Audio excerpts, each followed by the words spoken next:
আসসালামু আলাইকুম সম্মানিত দর্শক, আপনাদের সকলকে স্বাগত জানাচ্ছি প্রবাস কণ্ঠের বিশেষ আয়োজনে। প্রতি শুক্রবার আমরা একটি বিশেষ প্রতিবেদন আপনাদের জন্য তৈরি করে থাকি। সেকলে বন্দি মাকে নিয়ে 9 বছরের রুবিনার জীবন সংগ্রামের গল্প। দর্শক, এই প্রতিবেদনটি তৈরির সময় আমরাও আবেগপ্রবণ হয়ে পড়েছিলাম, চোখের জল ধরে রাখতে পারিনি আমরা কেউই।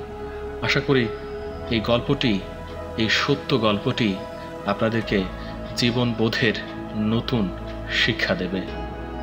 শেষ পর্যন্ত দেখবেন এমনটাই প্রত্যাশা। পলিথিন ও তালপাতার বেড়া ও ছাউনি দিয়ে দেয়া ছোট কুড়ে ঘরে 9 বছরের রুবিনার সংসার। এই ঘরে শুয়ে শুয়ে তালপাতার ছাউনির ফাঁক দিয়ে দেখা যায় চাঁদের আলো। বিদ্যুতের আলো নেই, তাই অমাবস্যার মতো ঘোর অন্ধকার তার নিত্য সঙ্গী। বর্ষায় বৃষ্টির প্রথম ফোঁটায় প্রতি রাতেই বৃষ্টি স্নাত হয় সে। স্যাঁতস্যাঁতে মাটির ঘরে পলিথিন বিছিয়ে, ছেঁড়া কাপড় কাঁথা বিছিয়ে শেকলবন্দি মাকে বুকে আগলে তার রাত কাটলেও দিনের যুদ্ধ শুরু হয় ফজরের আজানের পর। রুবিনা রুবির সংসারে মানসিক ভারসাম্যহীন শেকলবন্দি মা, মানসিক ভারসাম্যহীন খালা ও 70 নানি, তাদের পুরো দায়িত্ব তৃতীয় শ্রেণীর ছাত্রী রুবিনার টলমলের ছোট্ট কাটতিতে। রুবিনার স্বপ্ন একটি ঘরের, মায়ের উন্নত চিকিৎসা করানোর, কিন্তু রুবিনার সব স্বপ্নই সাদা মেঘের মতো উড়ে যায় দূর আকাশে। পটুয়াখালীর কলাপাড়া সদর থেকে প্রায় 15 কিলোমিটার দূরে নীলগঞ্জ ইউনিয়নের হোসেনপুর গ্রামে এই রুবিনার বসতঘর। ভিটেমাটিহীন রুবিনার ঠাঁই হয়েছে এখন এ গ্রামের জনৈক শহীদের পরিত্যক্ত উঠানে 10 ফুট বাই 5 ফুটের একটি ছোট ঝুপড়িতে। দূর থেকে তা গোয়াল ঘর মনে হলেও এই ঘরে এই রুবিনার পরিবারের বসবাস।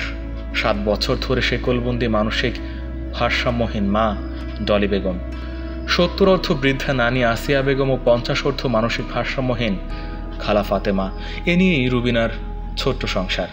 ভোরের আলো ফুটতেই মাকে গাছের সাথে শেকলে বেঁধে, খালাকে ঘরে আটকে রেখে, বৃদ্ধা নানিকে সঙ্গে নিয়ে কখনো এ গ্রাম থেকে অন্য গ্রামে দুমুঠো ভাতের জন্য, কখনো মাখালার চিকিৎসার টাকা জোগাড়ের জন্য।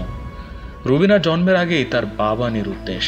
শীতের কুয়াশার মতো তার ভবিষ্যৎ ধোঁয়াশা হলেও পিতার আদর স্নেহ থেকে বঞ্চিত রুবিনাকেই সামলাতে হচ্ছে তার পরিবারকে। টুঙ্গিবাড়িয়া সরকারি প্রাথমিক বিদ্যালয়ের 3য় শ্রেণীর ছাত্রী রুবিনার ছোট্ট হাতে থাকার কথা ছিল বই খাতা আর খেলনা। অবসরে সমবয়সীদের সাথে ছোটাছুটি করার কথা ছিল, কিন্তু ভাগ্যের নির্মমতায় তাকে রান্না থেকে শুরু করে গৃহস্থালির সকল কাজ করতে হচ্ছে। তারপরও করোনা পরিস্থিতির কারণে অবসর পেলেই বই খাতে নিয়ে বসে পড়ে ঘরের দুয়ারে। যখন মা বাধা থাকে পাশে গাছের সাথে শেকলে, রুবিনা জানায় মাকে খাওয়া থেকে গোসল, ঘুম পাড়ানো সবই করতে হয় পা শিকল দিয়ে বেঁধে রেখে। দিনের কোনো এক সময় খাদ্যের জন্য এ পাড়া থেকে অন্য পাড়ায় যেতে হয়, তখন মাকে ঘরে শিকল দিয়ে বেঁধে দরজা বন্ধ করে যেতে হয়। তার ইচ্ছা মায়ের চিকিৎসা করানো, মায়ের জন্য একটি ঘর করা, কিন্তু যেখানে দুমুঠো ভাতের জন্য সংগ্রাম করতে হয় সেখানে চিকিৎসা করাবে কিভাবে? সবার থেকে শুনলাম তুমি নাকি কবিতা আবৃত্তিতে ফার্স্ট হইছো। গুড। আচ্ছা, তোমার ইচ্ছা কি?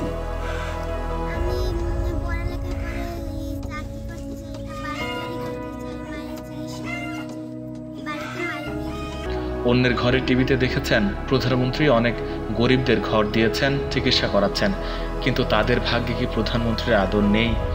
তার আরতি মায়ের জন্য সেসব কি কিছু করতে পারে? মা ছাড়া তো তার কেউ নেই। তাই তো এই বয়সে কাঁধে তুলে নিয়েছে পরিবারের ভার।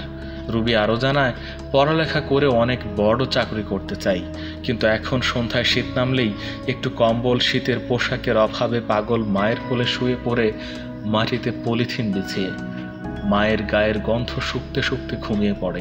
কখনো স্বপ্নে দেখে তার মা হাসি মুখে রুবিনা বলে ডাকছে, বুকে টেনে নিয়েছে, কিন্তু স্বপ্ন যখন ভাঙে তখন দেখতে পায় শেকলবন্দি মা তার মাথার কাছে মাটিতে শুয়ে আছে। তখন চোখ থেকে গড়িয়ে পড়ে জল, যে জল মোছবার কেউ নেই। রুবিনার নানি আসিয়া বেগম বলেন, রুবিনার মা বিয়ের আগে ভালো ছিল, পরিবারের অভাব থাকায় এক বিলে শাপলা তুলতে গিয়ে অসুস্থ হয়ে পড়ে, টাকার অভাবে চিকিৎসা করাতে পারেননি, এরপর থেকে পাগল। ওই থেকে পায়ে শিকল দিয়ে বেঁধে রাখতে হয় তাকে। রুবিনা তখন 2 বছরের। আর রুবিনা তখন মায়ের পেটে, তখন তার বাবা শাহজাহান মিয়া তাদের ফেলে চলে যায়। তারপর শ্যাওলার মতো ভাসতে ভাসতে শহীদের ভিটায় ছোট ঝুপড়ি ঘরে এক পাগল মেয়ে ও রুবিনার মাকে নিয়ে তাদের বসবাস। বয়স হয়েছে, হাঁটতে পারেন না।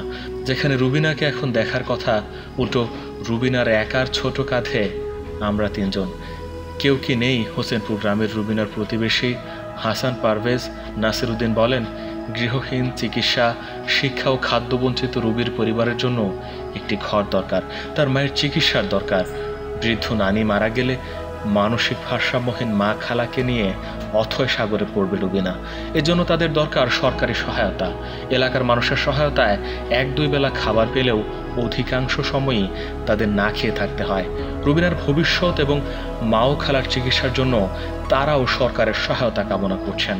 এলাকাবাসী আরও বলেন, বাবার মুখ না দেখা রুবিনার আদর ভালোবাসা বলতে শেকলবন্দি মায়ের কোল। কাজের অবসরে মাকে মুখ ধোয়ানো, চুল বেঁধে দেয়া, খাবার খাওয়ানো, এটাই তার এখন লেখাপড়া। কখনো মায়ের মুখের দিকে চেয়ে চোখের জল বেয়ে পড়ে।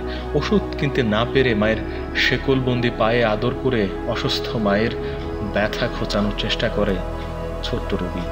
আলতো করে কপালে চুমু খায়। মাকে নিয়ে একটু ভালোভাবে বাঁচার স্বপ্ন রুবিনার। একটু মাথা গোজার ঠাঁই, 3 বেলা পেট পুড়ে খাওয়ার মতো খাবার চায় রুবিনা। তার ইচ্ছা লেখাপড়া করে, বড় চাকরি করে মায়ের চিকিৎসা করাবে, মাকে নিয়ে ভালো ঘরে থাকবে। এই নির্মম পারিবারিক অবস্থায় লেখাপড়াই বা কতটুকু করতে পারবে, সে দুশ্চিন্তা এ বয়সেই তাকে ঘিরে ধরেছে প্রবলভাবে। রুবিনার এই দুশ্চিন্তার শেষ কোথায়? গৃহহীন এই মেয়েটা কি একটি ঘর পাবে, নাকি তার মা খালা নানিকে নিয়ে ভালোভাবে বাঁচার স্বপ্নটা বৃষ্টির জলের সাথে ধুয়ে যাবে? এই প্রশ্ন আমাদের সকলের। এ ব্যাপারে কলাপাড়া উপজেলা নির্বাহী কর্মকর্তা আবু হাসনাত মোহাম্মদ শহীদুল হক বলেন, রুবিনার পরিবারের দুঃখ কষ্টের কথা তারা জানতেন না। রুবিনার পরিবারকে আপাতত কিছু খাদ্য সহায়তা প্রদান করা হয়েছে। তাদের থাকার জন্য একটি ঘরের ব্যবস্থা করবেন। রুবিনার যাতে শিক্ষা জীবন ব্যাহত না হয়, এই জন্য তাকে শিক্ষাবৃত্তিও দেওয়া হবে বলে জানান উপজেলা নির্বাহী কর্মকর্তা।